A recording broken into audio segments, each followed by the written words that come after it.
Bu uy narxi nech pul deb o'ylaysizlar? Narxi nech desanglar kulgili qistaydi. Mana hozir Amerikada deb o'ylashinglar mumkin, lekin O'zbekistondaman. Bu uyimiz nech pulga tushganini video oxirida aytib o'tamiz.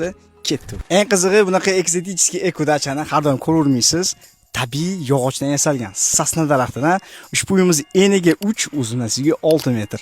Balandligi 5 metr, og'irligi esa 3 tonnadan oshiq. Tasavvur qilasizlarmi? Zo'r tarafi bitta ham sement ishlatilmagan, ya'ni uy ichida zaxi yo'q.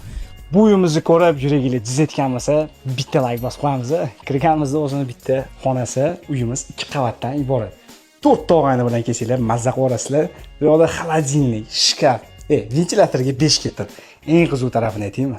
Bu yoqda o'zini sanujoyi va yon tomonda esa saunalari bilan. Mana qarasanglar-chi. Bu videoni yaqin tanishlarga jo'natib qo'yish esdan chiqmasin. Amerikanskiy stilda qurilgan karkasni qilib, ushbu uyimiz yonida mangalni qo'yib, shashlik pishiradigan joyi bor ekan. Sinfdoshlar bilan stol joylashtirib, barbekyu yeyish boshqacha bo'lsa kerak. Aytgancha orqada saunasini qizdirish uchun maxsus pechi bor. Oldi tarafi esa alohida tema. Chugundan yasalgan skameykasi, kofe ichadigan joyi, gullari. Xullas Yevropa atmosferasini his qilasiz.